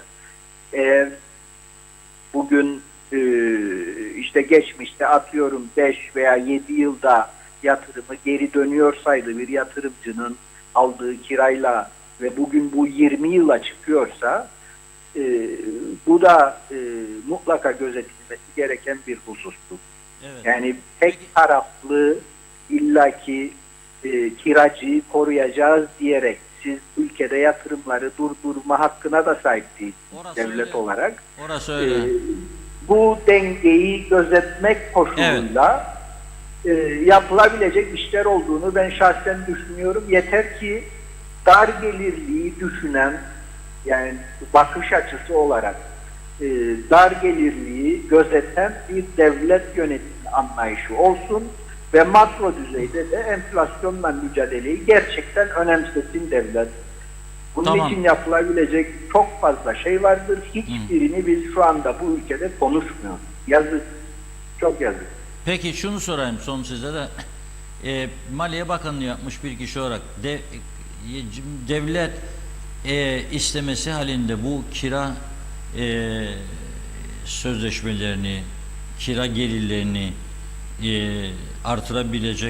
artırabilir mi? Yani niyet ederse devlet bunların peşine düşüp tahsil edebilir mi? Yoksa öyle bir imkanı yok mu devletin? Yani hangi ekiple bu işi yapacak falan noktasında mısınız? Yani devletin gelirinden kastınız vergidir değil mi? Stopajdan bahsediyoruz. Evet, stopajdan bahsedelim. Bunun yöntemi özendirmedir Reşat Bey. Özendirirsiniz, vergi oranını düşürürsünüz. Pekala daha cazip bir hale gelebilir. Ayrıyeten dediğim gibi bunu kiracı mutlaka talep etsin. Talep etmemiz gerekir. Yani o noktada da insanları bilinçlendirmek çok önemlidir. Anladım. Evet, Sözleşme şarttır. çok teşekkür ederim verdiğiniz bilgiler için. Sağ olun. Ben teşekkür ederim. Kolay gelsin. Sağ olun. İyi İyi yayınlar. gün. Sağ olun. Teşekkürler. Evet, Birikim Özgür Bey eski Maliye Bakanı olarak yapılması gerekenlerle ilgili düşüncelerini aktardı. Tabii biz burada konuşuyoruz. Şimdi bazıları diyebilir ki ülke yönetiminde bulunanlar işte o kadar kolay mı zannedersiniz? Gelin yönetin. Kolay değildir tabii ki ama bir takım hareketleri eğer siz bağlarsanız kurala adamların gezip kapı kapı çalıp da kirada mı oturursunuz, kira mukavelesi göreyim demesine gerek yoktur. Nedir kurallar? Bu ülkede kimdir ev kiralayan? Öğrencilerdir. Okula kayıt yaparken arkadaş kira mukavelesini okul idaresine vermekle mükellefsin. Okul idaresi de bunu maliyeye göndermekle mükelleftir. Birinci adım. İkinci adım çalışma izinleri. Var mı ev mukavele? Buyur getir. Ona göre ki bu son zamanlarda çalışma izinlerinde yapılmakta olduğunu duyuyorum ben. Ha göz kırparlar mı yahut da kolaylaştırıcı bazı şeyler, hareketler olur mu? Yahut da bazı hani görmezden gelme gibi bir durum bilemem. Ama çalışma izinlerinde yapılmaya başlandığını duymaktayım şahsen. Bu ama en önemlisi siz insana derseniz ki %13 vereceğim bana çünkü sen dövizle kiraya verdin evini da ben bu %13 çok para kazanın adam gelmez sana versin bu parayı. Yani 300 sterlin kiradan 39 lirasını sana verecek. Eğer o adam da taksitle almışsa daireyi de kiraya verdi zaman içinde para kazansın diye zaten ne anladı bu işten? Bir de girenler girdiği gibi çıkmıyor eve. Verdikleri tahribatlar var birçoğunun. Ailedir, tahribat yapmaz fazla. Ama öğrencidir, çalışma izinli gelen bazı insanlardır. Yapar. Bir arkadaş söyledi zaten. 50-100 sterlin daha fazla alıyorum demişti. Verdi saray gibi dairesini. Aman Allah'ım dedi. Ondan sonra kirayı da alamadık. Evden de çıktılar, kaçtılar gittiler. Arada bu su damlayı şimdi sen nerede bulacaksın? Bir girdik eve dedi. Her taraf dedi kırılmış dökülmüş. Hadi bakalım. Bir mutfak bangolarına yeniyle kaç para? Tuvaletler, muvaletler falan. Yani kolay değildir. Buyurun Funda Hanım. Evet Reşat Bey, çok mesajımız birikti. Hızlıca okuyalım. Mehmet Ali Özdemir iyi yayınlar diliyor. Mehmet Uluçaylı Türkiye Cumhuriyeti görmüyor mu? 50 vekil meclise gitmez, oturuma katılmaz, devamlılık yok. Halk için hiçbir faydaları yok. Bir, kendilerine yeni meclis yapılıyor. Türkiye bizi adam etmek için çabalıyor. Ama demiş Kavcar sapından balta sapı olursa bizimkilerden de adam olacak yazdı. Tema Yavaş Londra'dan selamlar. Elif Bağbaşı da yayınlar diliyor. Hakan Üçok, Reşat Bey doğru söylüyorsun. Kiracıyı, öğrenciyi düşünen yok. Hayat pahalı çok. Hasan Çevik, şimdi bizi yönettiğini iddia edenlerin IQ seviyesi çok yüksek, onu biliyoruz. Peki onları bıkmadan usanmadan seçen menfaatçi insanların seviyesi kaç? Bir seçim olsa yine bunlara oy verecek.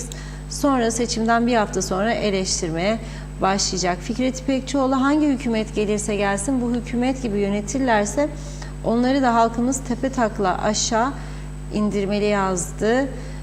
Evet, Nazime Nalbant diyor ki ülkemde olmayan olaylar çok oluyor. Ne denetim var demiş, ne doğru dürüst vergilerini çok kişi ödemiyor. Nedeni umurları değil. Halbuki eğer daha iyi denetim yaparlarsa demiş, ülkemizde kalkınma da olur, sıkıntılar da azalır, halkımız çekmez, yaşantıları iyi olur, kimse şikayet etmez. Reşat Bey, her söylediğine katılırım, İnşallah sesini duyarlar demiş. Senin söylediklerin bir altın değerinde, kulak versinler.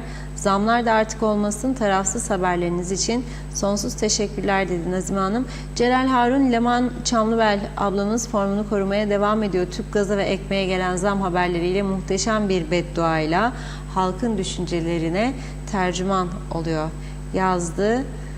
Evet, bakalım Nazlı Kamer, yine zam, usandık bıktık, gerçekten hükümet, milletvekilleri acaba ekmek ya da tüp kullanmazlar mı? Halkı düşünen yok, yaşamak yok artık demiş. Evet, Halil anıldı. Küçücük bu ada ülkesinde taşıma ve kontrolsüz nüfus gelmeye devam ettiği, hiçbir önlem alınmadığı takdirde hepimiz büyük tehlikeler beklemektedir. Ülkemizde yolda, sokakta insan profili değişmiştir ve buna bağlı olarak kriminal olaylar artmıştır. Önlem almak şarttır. Ayşe Güner Mertcan, selamlar. Nüfusunun kaç olduğunu bilmeyen bir ülke ya da yerinde sayar ya da geriye doğru gider. Londra'dan Güner Bey'in mesajıydı. Arif Aktepe, iyi akşamlar, iyi yayınlar diliyor. Derviş Kahraman, Reşat abi, ağlanacak halimize gülüyoruz, usandık artık aynı zihniyet tarafından yönetilmekten. Hep kendi nefisleri için adım atıyorlar. Adaletten eser yok ama ölüm hepsini bulacak. Sayarak her korkunç bir gidişatımız var. Adamız istila ile batırılacaktır. Siyasi ve ticari iflas içindeyiz. Ali Dere Seven, Reşat Bey, her konuda olduğu gibi Afrikalılar konusundaki görüşlerinize ve bahsettiğiniz tehlikelere %100 katılıyorum. Okullar tatil olduğunda dahi ortalık Afrikalı dolu. Hiçbir azalma yok. Yetkililer bunun farkında mı? Değil. Celal Harun, battı balık yan gider demiş. Dünyada düz zaten. Bir yandan ekonomik kriz, bir yandan da her gün bir dolandırıcılık, rüşvet, hırsızlık, sahtekarlık, yolsuzluk, gezip tozup eğlenme, yeme içme hikayesi demiş. Cuma Meşe, Reşat Bey diyor, ağzına, yüreğine sağlık. Metin Maraş Ali, o lüzumsuzlar mecliste oturduğu sürece daha çok ağlarız demiş. Evet, bakıyorum. Salih Mullalı, elektriğe, benzine, gaza zam geldi. Tabii fırıncı da zam yapmak zorunda. Allah aşkına demiş, pahalılığı yaratan tabii ki sen, ben, ne de Hasan değil. Arif Mustafa Cüce, Reşat Bey, çalışma izninde Türkiye'liler hariç 3. ülke vatandaşlarına 1000 avro teminat şartı getirilsin demiş öğrencilere. İşverenler de verir teminatı veya mektubunu da burada okullar versin ve bu konu kapansın diyor Mustafa Bey. İsmet Sencer, harikasınız dedi. Evet, bakıyorum. Sayarak Aker, iş güç olsa günde bir öğün yemek yeter yazmış. Karşılıklı çok konuşma var bugün. Bakıyorum Turgay Gezen, havada karada denizde Ömer Kadiroğlu muhabirlikte zirvede yazdı. Ahmet Ulubay, dünyada serbestçe göç alan tek ülke KKTC'dir. Handan Felek, iyi yayınlar diliyor. Murat Ayes, boş alan meclis için yeni meclis yapılıyor. Kime yapılacak? Zamlar ülkesinden selamlar. Acaba bu zamlardan sonra asgari ücret ne olacak? Irmak Hastürk, mutlu bir haftaya sağlıklı, huzurlu bir şekilde başlamak dileğiyle Allah'a emanet olunuz demiş inşallah.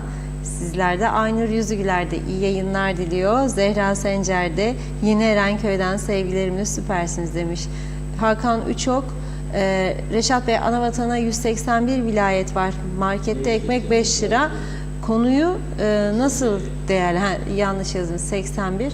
Orada diyor ekmek 5 lira. Konuyu nasıl değerlendiriyorsunuz? Hasan Nihat Erduran, Birikim Hoca güzel izah etti dedi. Mehmet Uluçaylı, yılbaşında Bafra'da X bir otelde balo yemeği artı konaklama kişi başı 39.000 lira küsürmüş. Tüm vekillere duyurulur diyor. Gidin yorgunluk atarsınız demiş Mehmet Bey. Bir mesaj daha okuyalım. Akın Demirağ, Birikim Bey maalesef açıklanan enflasyon oranlarının gerçek oranlar olmadığını bilmiyor. Çözüm daha çok halkı nasıl mal sahibi yaparız olmalı. Arz talep meselesi şu anda arz az talep fazla olunca fiyatlar haklı olarak arttı. Kiralar bu enflasyon ortamında nasıl 12 ay TL olabilir? Ergün Yahat'ta zamlar gelmeye devam ediyor demiş. Mehmet İnancı, Reşat Bey can alıcı konulara değiniyorsunuz. Bugün yine gündem özel 1 numara dedi. Bakıyorum, zannediyorum şimdilik tamamladık gibi. Teşekkür ediyoruz. Buyurun. Evet, şimdi Türkiye'de 81 vilayette ekmek 5. KKTC'de neden 12 oldu? Tabii birçok sebebi var ama bir sebep bence Türkiye'de asgari ücret bildiğim kadarıyla şimdi 11.400 lira, KKTC'de 15.800 lira. 15.800 lira adam bulmak çok zor. Çok zor. Bir kadın ev temizliği. Bugün daha tanık oldum. 2+1 daireye temizlik hatır için 1000 TL. 1000 Turkish. Hatır için dedi. 3 saatte tamam. 3 saatte. Evin içinde çocuk yok, çoluk yok. Boş. 3 saatte 1000 TL. Bu hayat pahalılığına çok mudur? Onu söylemiyorum ama işçi ücretleri Türkiye'den daha yüksektir. Onu söylemeye çalışıyorum. Asgari ücret de daha yüksek. Bir miktar onun etkisi var. İkincisi belki kiralar daha yüksek falan, onu da maliyetlere bindiriyorlar. Belki Türkiye'den gelen unun fiyatının üstüne koyuyorlar. Ve bu şekilde oluyor. Tabii biz konuşurken Güney Kıbrıs'ta da ciddi pahalılık olduğunu unutmayalım. Bugün Rum basınında bir haber vardı. Gıda ürünleri Kasım ayı içerisinde %8.1 galiba oranında artmış. Ortalama fiyat. En yüksek artış da gıdada değil tabii. Genel tüketim malzemelerinde %17 ile tuvalet kağıdı. Tuvalet kağıdı her zaman zam şampiyonudur. Koronalı günleri hatırlayın. En büyük zamlar nereye geldi? Tuvalet kağıtlarına. Korkunç. İstokta tuvalet kağıdı olan adam zengin oldu. Onun için yatırım yapmayı düşünenler, size tavsiyem, eğer büyük odalar, ambarlar varsa elinizin altında doldurun tuvalet kağıdı. Hiç bozulmaz da. Bir sene sonra %150, %170, %200 artışından satarsınız. Bankaya koysan parayı %30, $33, $35 Türk lirasına. %150 alırsın tuvalet kağıdından. Deterjanlarda %3,5 zam olmuş Rum tarafında. Ha bizde bana dediler, sarı fasulye sever misin? Çok severim gerçekten. Alalım dedim. Dün oldu bu olay. Parasını ödemeye geldiğimde geldi bana fişi. Baktım. Dedim bizim arkadaşa, ama şaka mı edin benimle ya dedim. Vallahi şaka etmem dedi. Nasıl ya dedim. Şaka edin dedim, bir daha söyleyeyim. Yok. Euro'ya çevirdim, 10 euro. 10 euro 1 kilo sarı fasulye. Allah'ım dedim, ne günlere kaldık ya. Onu da yeme, bunu yeme, ne yiyeceksin neticede? Çok zor oldu. Ve böylesi durumlarda akıllı insanlar imkanlarını güçlendirmek için birleşme yolunu seçer. Bizim Kıbrıs'ta da hala da dağılmayı seçerler. Bir eve para yetiştiremiyorum derken bir anda boşanma meselesi 2 ev oluyorlar. Yani geçinemiyordun tek evde. 2'yi nasıl geçineceksin şimdi? Ne yapayım? Ne yaparsan yap. Cezasını çek. Cezasını çek. Bizde çok hikayeler anlatırdı büyüklerimiz. Benim bir kunduracı dayım vardı, Enver dayım. Allah rahmet eylesin. Müthiş adamdı. Ben 8-9 yaşlarında yaz tatillerinde yanına giderdim. Ayakkabıcıydı. İş öğretirdi bize. Birkaç kuruş da harçlık çıkarırdı. Bütün ilginç hikayeleri ondan dinlerdim ben. Mesela bazı anlattığı şeyler vardır. Söylerim anlatamam diyeceğine okundurdum, yazındırdım. Bale gudalla derdim. Bale gudalla Rumcadır. Okundurdum, yazındırdım. Hiçbir şey olmadı galiba. Anlamına gelir galiba. Okuttum, yazmayı öğrettim ama olmazsa olmaz. Onun için böyledir bu işler. Yani şimdi mesela İngiltere'de arkadaşlar anlatır bize. Polonya 4,5 milyon olmuş Londra'da bu Brexit öncesinde. Gündüz 10 kişi giriyor o eve. Sabah çıkıyorlar işten. 5'e kadar uyuyorlar. 5'te gündüzcüler geliyor 6'da. Onlar devralıyor evi 10 kişi gece. Tuvalet dedim. Bir tuvalet. Sıraya giriyorlar dedi. Sıraya giriyorlar. Şimdi herhalde bu yurtta da bu 100 tane Afrikalı kaç tane tuvaleti var yurdun bilmem. 4 tane tuvalet varsa yandı Allah Allah orası. Ha kanalizasyona bağlı mı onu da bilmem. Kanalizasyona bağlı değilse kuyu muyu da kalmayacak oralarda. Demirhan'da yaşayanlara Allah yardımcı olsun diyeceğim. Aşırı süratte, direksiyon başında telefon kullanmada ve dikkatsiz sürüşte dünya liderliğine koşan Forever Tiyarensi'de eşit ve egemen devletimiz, geçen hafta söyledim size, Rum tarafında ilk 10 ayda trafik kazalarından canını kaybeden insan sayısı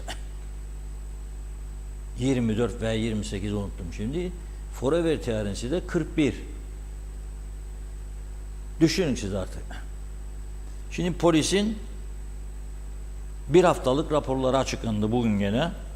Okumazsam olmaz tabii. Yani bu habercilikten kaçmak demektir. Bazıları sevmez ne her hafta trafik. Söyleyeceğim çünkü çok önem verdiğimiz bir konudur. Hayat meselesi bu.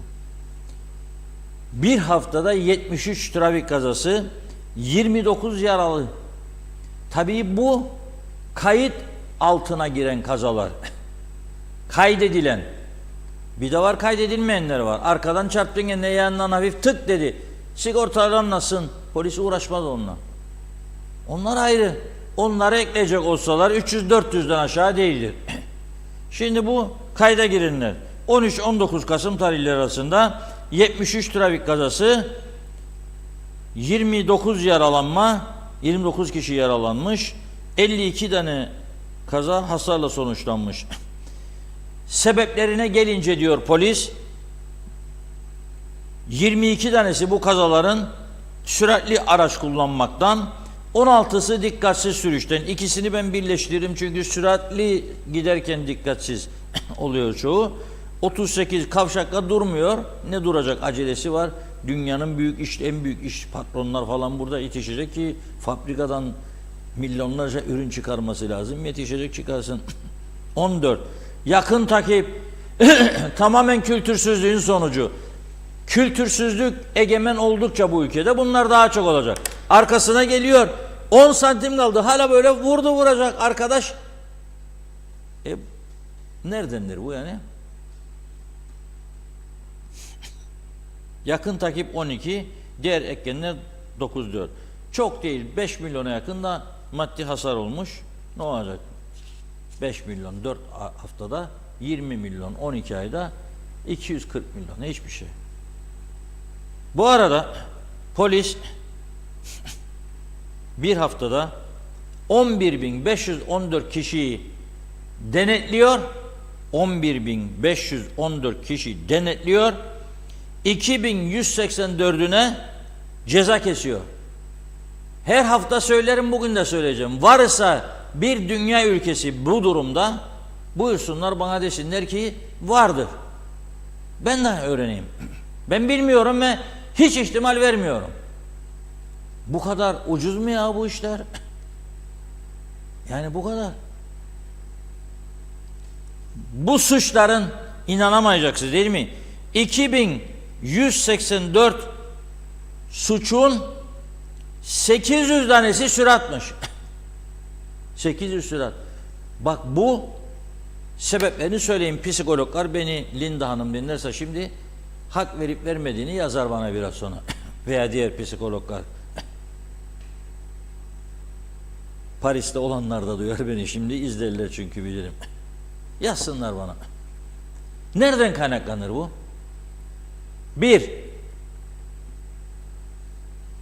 Bir madde tesiri altındadır. Ya uyuşturucu ya alkol. Aşırı sürat yapar. 2, kendini gösterme hastalığı. Ben göstereceğim ki bu arabayla geçerim, makasla yaparım falan filan. Ama düşünmüyor ya, arabanın içinde kim olduğunu kimse görmüyor. Da onu aferin be. Ben Mahmut, nasıl sürün böyle de becerin, bu işi de gidin, bu yollara alkışlayayım seni. Kimse yapmaz bunu. Kitabı 3 de kendini bilmezlik. Ben bunlara bağlıyorum. Tehlikeli sürüş 11, dikkatsiz sürüş 46, ruhsatsız 102. Ne tutmasınız ruhsatsızlarda, para toplayasınız devlete. Ehliyetsiz 10, alkollü 56, cep, aman Allah'ım, cepte konuşurken. Nerede kaldın canım ama? Geliyorum ha, Boğaz Kavşağı'nı yeni geçtim. Bazısı da beklerim seni benzin istasyonu önünde, nerede kaldın be? O da başkalarına dişi çok kesen, yeni kahramana karşı da kül kedisi olanlar vardı. Geliyorum canım, şu anda işte bilmem neredeyim, Ciklos mevkinde. 5 dakika sonra, nerede kaldın be? Doktor Fazıl Küçük'ün heykeli vardı, şu Girne'de oradayım. Burada. Ya da hadi hazırlan, hadi alacağım seni, çıkayım acele. Bekleyemem. Bakkalda dur canım, maydanoz kalmadı evde, bir bağ maydanoz al. Maydanoz kaç para? 15 lira. Telefona verir ta ki bitsin telefon, 30 lira 40 lira konuşmaya. Maydanoz 15 lira. Gidip alsana sen mahallede, bakkal çok. Da bana telefon açan. Açarlar. Netice itibariyle cep telefonunda kullanmak da diyor 146. İddia ediyorum her 10 arabanın 8 tanesi 7 tanesi cep telefonunda konuşur. Veya mesajlaşır. Ama yeterli trafik kontrolü olmadığı için rakam budur. Yoksa daha da deli etmemiz lazım dünyayı. Yani bu denetlenen 11.000 araçtan 8.000 tanesi ceza yiyecek. Yani tam denetleme olsa. Ama yok. Yapamıyorlar yani. Artıramıyorlar sahi. Polis yok çünkü yeterince. Şimdi mesela bugün bir izleyicimiz, teşekkür ediyorum kendisine, 2 arkadaş Datlısu yolunda giderlermiş. Videoya çektiler, bana yolladılar. Dediler ki bu konulara önem veriyorsun, onun için sana yolluyoruz biz bunu. Bir su tankeri şiki şiki baba diyerek nasıl gidiyor yolunda, birlikte izleyelim.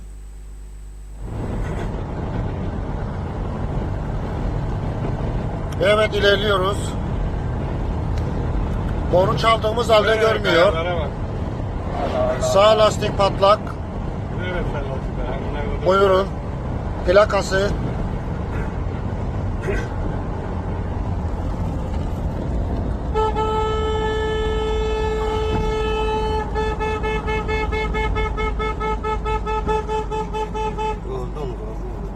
Gördün mü?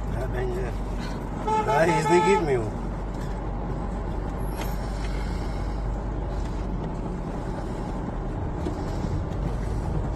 Tehlike saçıyor.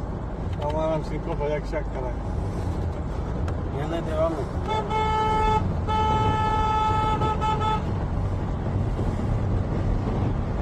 Allah Allah. Buradan duracak. Allah Allah. Hortum şeyler kan.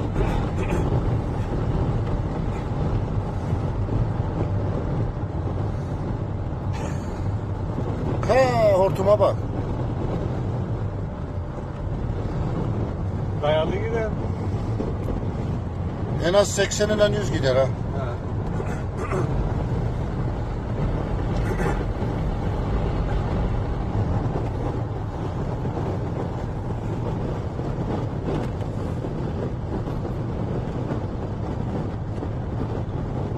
Tatlı su tarafları.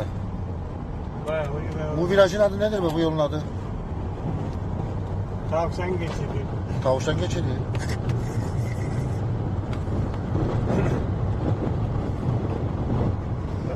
Virajın aman ucundan kaçırdı. Tehlikeli ya. Aman aman gaz.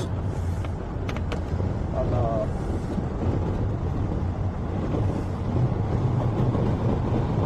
Kesin telefonda konuşur ha. Biz boru çalarız. Dayalı gidiyor. Dayalı gidiyor adam. Nasıl gidiyor ya bayağı?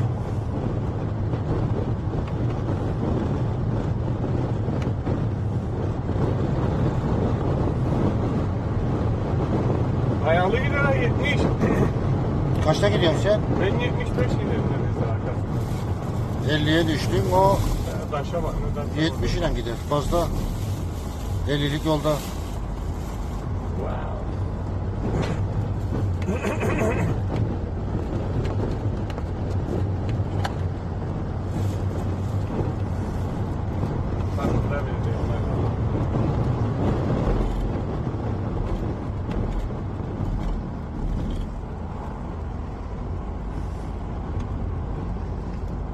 Sağ lastik patlak. Parçalar dökülür.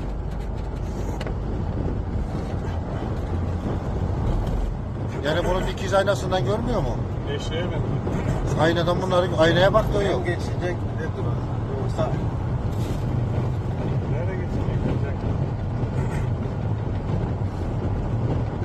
Ha, sağ lastiğe bak. Ya nasıl görmüyor ya?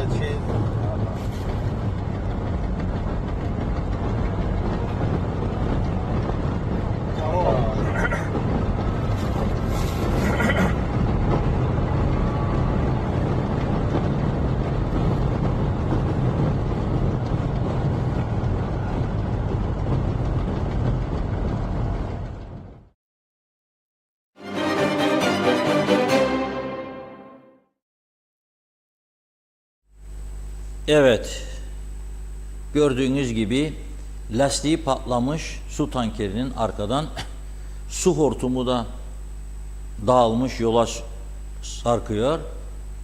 Hiçbirinin farkında değil şoför, şiki şiki baba diye gider. Hatırlarsınız değil mi? Kemal Sunal'ın bir filmi vardı, Şiki Şiki Baba şarkıyla. Şimdi bir de sizi şeye götürmek istiyorum ben. Taşkent bölgesine. Oradan bir izleyicimiz dün bahsetti bana.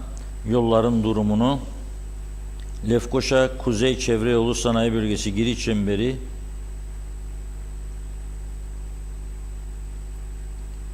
Recep Tayyip Erdoğan'ın yaptırdığı yol 3 yıllık olmuştur. Şu an durumu berbat. Çemberler çok kötü durumda. Çemberlerdeki bordür taşları kırılmış, dökülmüş. Berbat bir halde. Bariyerler öyle. Temizlik yok. Yolların arası dikenli otlarla kurumuşlar otlar. Kırılan kırıldığı yerde kalıyor. Herhangi bir tamirat yapılmıyor. Çevre temizliği yok. Pislik diz boyu ve bu yolu kullananlar diyor ki işte bu durumda. Ve bize de diyor ki kameraman arkadaşınız gelsin bu bölgeye çekim yapsın diyor. Abdullah Su İçmez, o da Ömer gibi havada, karada ve denizde görev başında olan bir arkadaşımız. Ona da söylemiş olacağız bunu. En erken zamanda gitsin ve kapatsın. Programımızın sonuna geldik. Kısaca Cumhurbaşkanı Sayın Recep Tayyip Erdoğan'ın dün Kıbrıs konusuyla ilgili açıklamasını vermem lazım. Dün Bakanlar Kurulu'nu topladı Sayın Erdoğan. Bakanlar Kurulu toplantısından sonra birçok konuda açıklama yaptı ama Kıbrıs konusuna da değindi. Bunu vurgulamak istiyorum. Diyor ki, maruz kaldığımız onca haksızlığa rağmen adil ve kalıcı çözüm irademizi muhafaza ediyoruz diyor. Bunun yolu da Kıbrıs Türklerinin eşit egemenliğinin ve eşit uluslararası statüsünün teyit edilmesinden geçtiği kanaatindeyim diyor.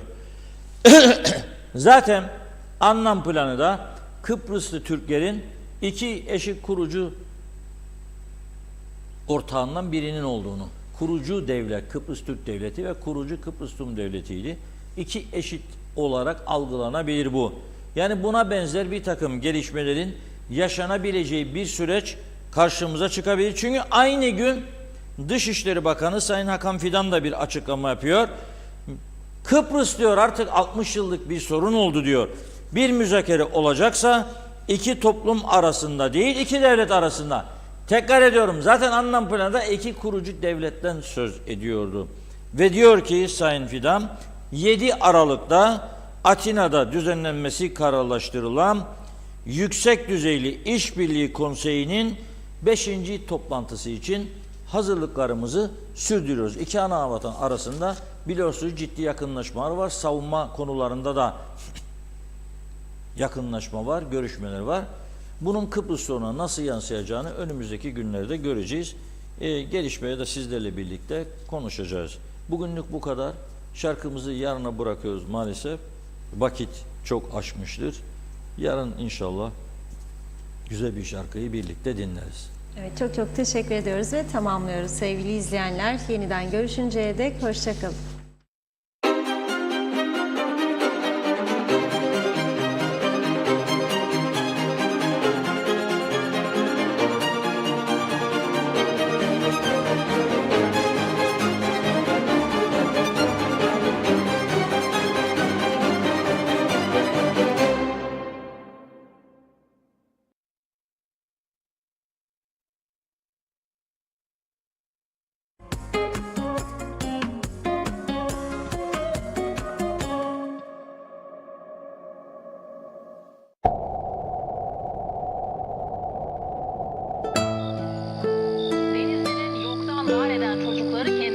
Kendileri yaptı.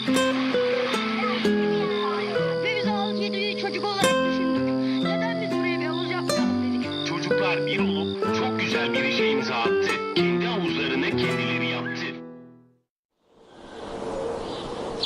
Hayali bile güzel. Bence de. Öf, bizim orada olacak değil ya. Hayal edersek olur bence.